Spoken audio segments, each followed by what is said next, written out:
Welcome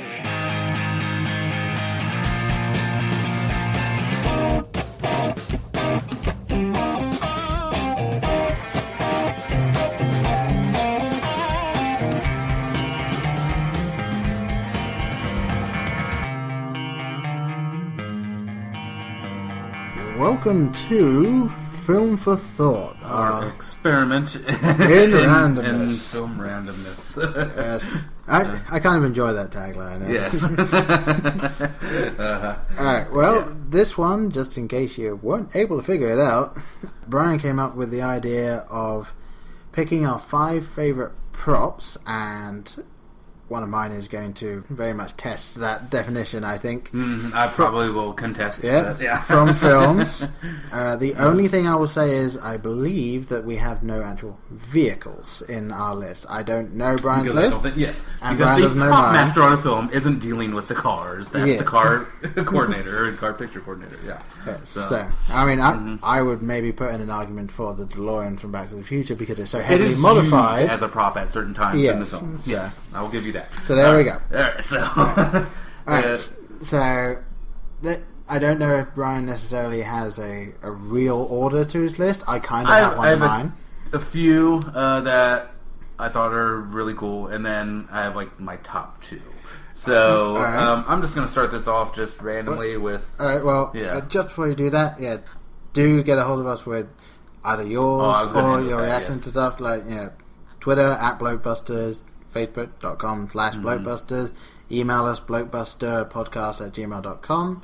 You could go to our website blokebusters.web.com. That might not help you out very much, but you could still do that, and that would be very nice of you. Just give us some feedback on that. Tell us what your list would be, or what our list was missing. Or if you think this is just silly, which it is, but there we go. Absolutely, that's the point. Okay, so in no particular order, my number 5 is the red leather jacket from Fight Club. Tyler Durden's jacket that he wore throughout that film. That no one essentially wore. But spoiler! Yes, Bruce Willis is dead. Well, she's just going to start doing that. Soylent Green is people! They find Nemo. But will they find Dory? Will they? No. But I just remember seeing that film. It hit me at like the right time where I was really wanted to be cool, and just like that occupied my adolescent brain. And Tyler Durden is the epitome of cool. Like one of the lines in the film, F like you want to F, I am the coolest version of you, and that red leather jacket was a symbol of that for me. And I tried to find similar things that looked like it, and even when I was at a skinny point down, like where I would actually look decent in it, I'm like, I could not find that jacket, and like replicas of that thing are thousands of dollars, so that's out of the question. Yeah, but I just thought, that was like the perfect thing, and congrats to the wardrobe of Fight Club, but that just made that character for me. Well, that is you actually just said it. That is the one thing that someone might contest you on with this, which is technically that would be wardrobe. It's wardrobe, yes. I know, but I'm willing to let that slide on me. Well, that's it. If you can let that slide, that's fine. Then and what is your iffy one? My number 5 is the slightly iffy one. It is the phone booth from Bill and Ted. Okay.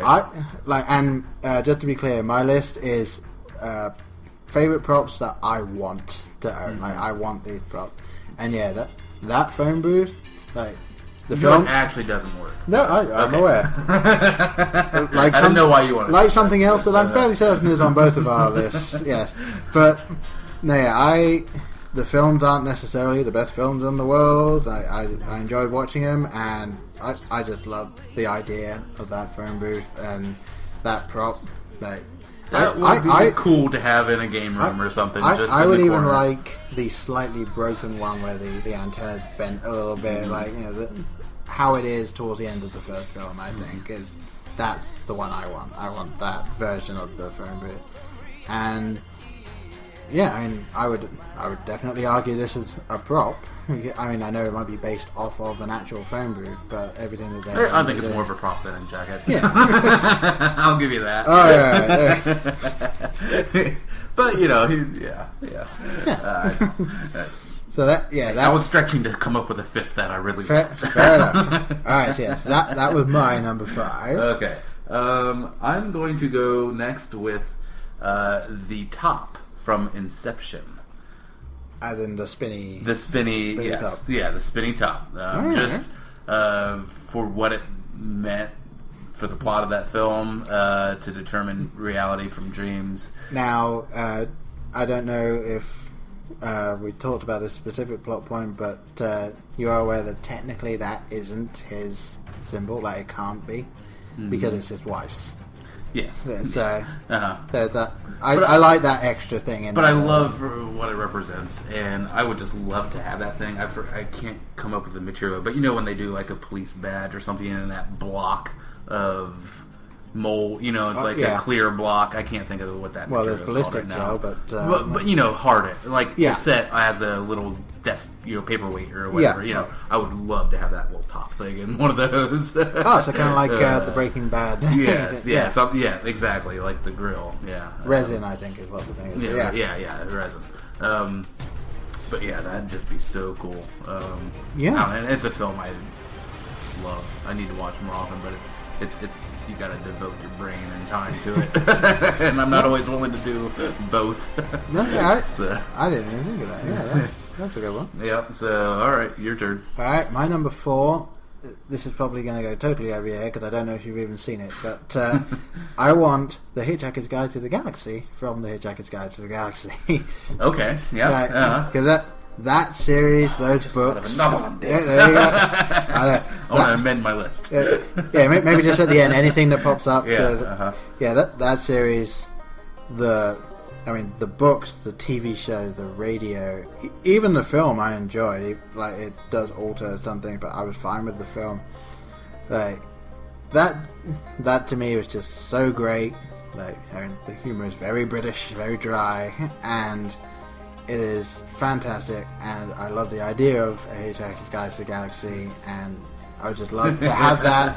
Maybe even put it on a bookshelf. Like, just have it up there as, you know, you've got, you know, all of your nice classics. You got your Shakespeare, you got your Moby Dick, and then you've got the Hitchhiker's Guide to the Galaxy. Dickens there, and an extra little meta thing up there.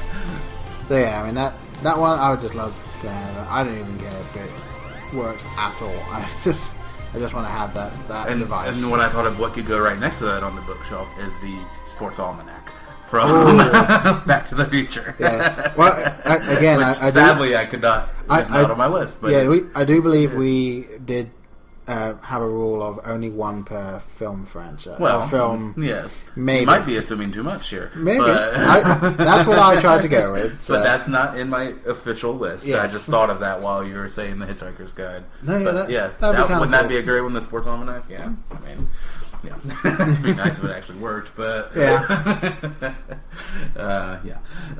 What do I have next? I am going to go with... This is one I thought you would have, but I'm guessing you don't.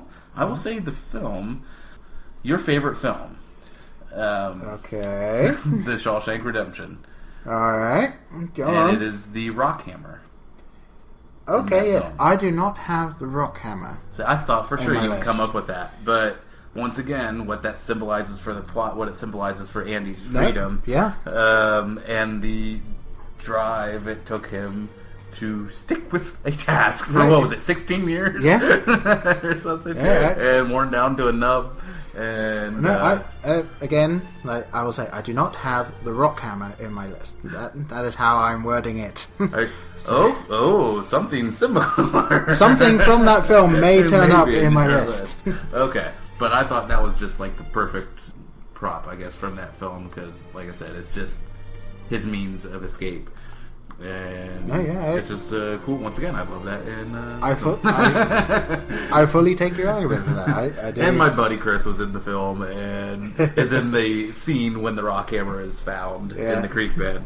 So that's another reason to love that. But I don't know. You can transition to, if it works out, that is this film, or you can go to wherever you're going. No. My number 3 is probably one that I'm sure will be on your list, and I'm sure it's a little higher. I think you're wrong. Yeah, the hoverboard from Back to the Future is my number 3, and that's just because of A, how iconic it was, and B, just like, I mean, that film franchise is just great. Like, I mean, some people will doesn't argue, age well. I don't. Some think, people will argue that the third film it jumped the shark a little bit. Yeah, and but again, I was fine with it. I enjoyed seeing more from the characters. They stayed, and this is, you might be able to tell that we're recording this after the Terminator Genesis episode, but it follows the rules of time travel,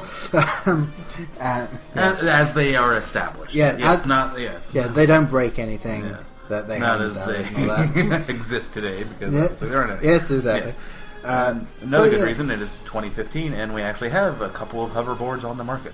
yes, we do. They have to follow a magnetic track, but there is one that came. Obviously, they released a video, and that one came with that one's fake. But these people actually have created one that does technically hover off the ground. Is that Lexus? Lexus made one. I think so, and there was one other as well. I can't remember the company. I think it was a relatively small thing, but they specifically wanted to make something that does hover, and this thing does hover, like maybe and goes over water, doesn't it? No, you need more power for that one. Okay, but yeah, I mean it's one of the most iconic things from that series, and given I think I was the right age growing up. Yeah, I watched it. Adolescent age, and where I'm like, that is the coolest thing ever, and we better have them by 2015, which they promised in the movie. Yeah. And all right, so I don't know if it's a case of self-fulfilling prophecy or if it just worked out that way. I think self-fulfilling. Self-fulfilling, like, we got to get a hoverboard out. It's 2015. Yeah. So I mean, this was the point where I was considering like maybe putting a DeLorean in there, and that could have been the argument of what is a prop, what isn't. But yeah, I think out of the two in my collection that I would want as like a prop thing, the hoverboard, definitely. Okay. Well, yeah. Right, so your number 2 then? My number 2, no repeats yet. I'm gonna go with my number 2. Then this is ranked now. My second favorite all-time prop is the One Ring. Alright. It doesn't get it doesn't get better than that, but obviously I have one that I think gets better than that. But obviously once again, you can kind of tell I went from the importance of the prop to the film. Yeah. And obviously nothing is more important to the Lord of the Rings trilogy than that prop. That's the ring. whole reason that the mission exists, is to destroy that One Ring. And there's not going to be that many of those now, because I know that every cast member of the film received the ring. So basically, unless they want to sell it.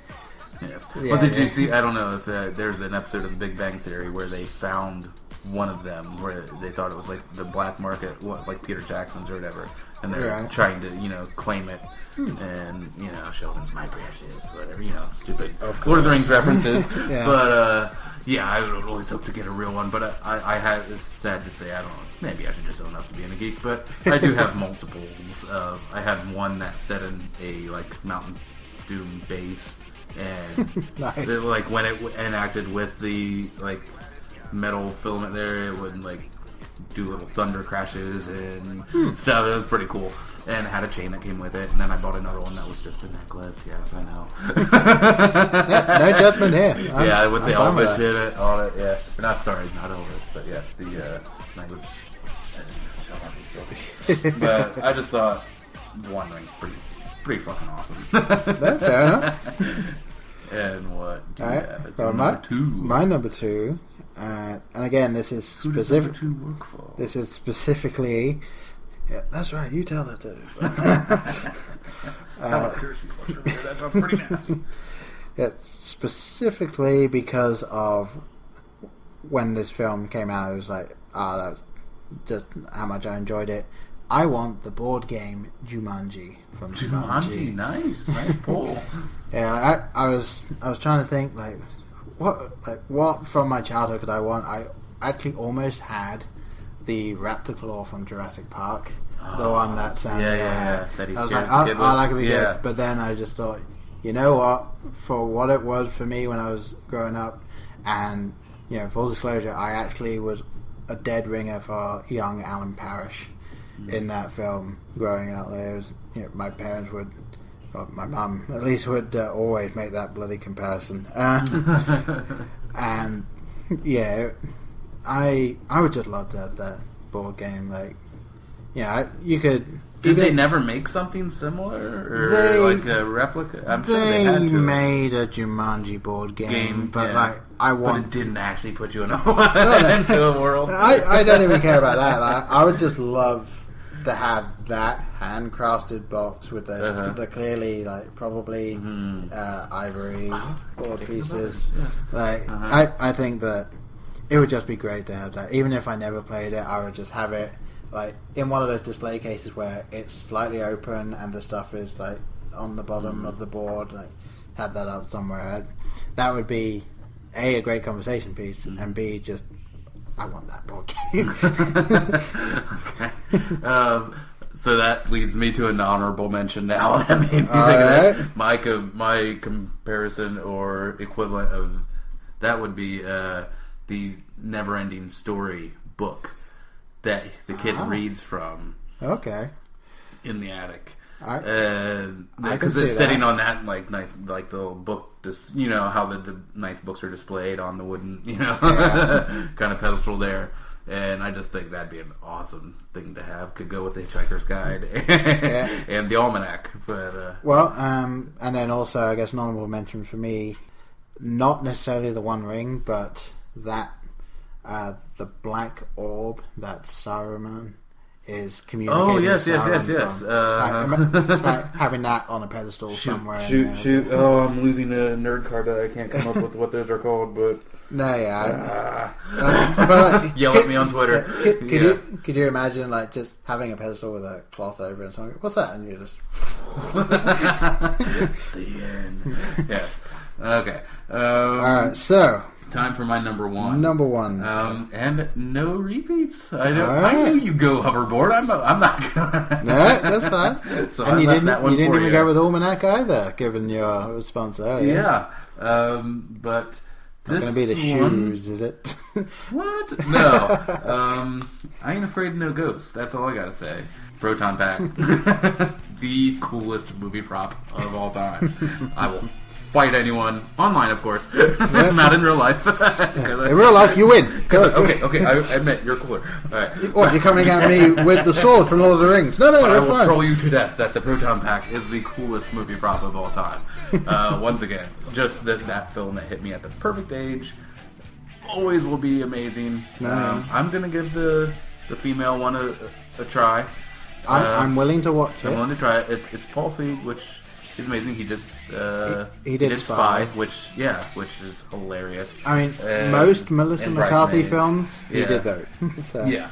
I like his sensibility, and I think he's a good director and a funny guy. But so I'll give it a try. I saw some. Let's see, they just released some of the set photos or whatever. I'm trying to not. I looked at a few. I want couldn't nothing resist. from this. Yeah, I couldn't resist, but just the Proton Pack was so awesome, and just the lines of dialogue built around it. Important safety tip. That's bad. Okay, so that's bad. That's bad. And then of course the great scene in the elevator when they very first turn it on, they just kind of edge away. And that sound of is just iconic as well. I had it for my text alerts a lot. Really? I need to find it again. Yeah, I can't even do it. Just the very first on. When yes. Just so many iconic moments with them wearing them when they get on the elevator. Must be some cockroach. Proton Pack doesn't get better for me. All right. What do you have to counter that? All right. Well, you almost very literally touched upon it with the claw hammer from Shawshank Redemption. I want the Bible that he kept doing. Oh, okay. So together, our props.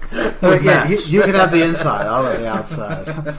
Because I love salvation lay within. Yeah, that's the thing exactly. It's like I just love the idea, like it's just having that thing that was the thing that fooled everyone. Like, it was the stick it to him warden. Yeah, stick it to the warden. You even have that scene where if the warden had opened that book, like he had it in his hands, and all he needs to do is open. Shit in his pants. And it's like that is the one thing that was able to make him get away with it for all those years. Like, obviously, you can say the poster, but there's 3 separate posters in the film. But they get updated. It's the fact that he's able to hold it in that Bible for the whole film. Like, that if I could have that, I am not a religious man myself, but that Bible I would have on display somewhere. Oh yeah, absolutely. But just using one of the warden's strong points against him, like his religious conviction. Yeah, in fact, it's one of the first things he says is that there are 2 things he believes in, and it's the Bible and discipline. And here you'll receive both. Your body, is it? Your body belongs to your ass. What's the line? I'm scared. It's what is it? Your body belongs to the Lord. Your ass belongs to me. Oh, Warden. Great rest film. in peace. Actually, rest in hell. I just want to see this film again. And of course. I'll watch 20 minutes of that. I got to go to Mansfield State Prison. I plan on touring it at some point. I went and saw they have the Bible open. Ooh, I was there, really? so it's they actually have it in the warden's office. Is where they have it. So I want to go during Halloween because they do a haunted tour too, or whatever, like a ghost house type thing. We tried to do it last year, a couple friends and myself, but couldn't make the timelines work out. Just like another film couldn't make the timelines work out. We're not better. Not nice better connection, Brian. But I'll try to get it to it this year because it's like an hour drive from us where we are. But so let us know what your list is. If we're wrong, if there's a better prop from a movie we mentioned. I'm sure, given that I had the hoverboard, people were coming and go, but what about this thing from it? What about the helmet that Doc Brown has on his head when he first meets him in the past? Like, there's all a lot. The chalkboard, the scale model of the town. Like, well, sorry, it isn't a scale. The model. And the car catches over. That face is one of my favorite parts. And I'm just okay. We will let you go. We will let you go. We thought this would be less time. I'll be honest. Get us talking about movies. It can run. So, all right, we're gonna say goodbye for now. All right, so yes, bye bye from me.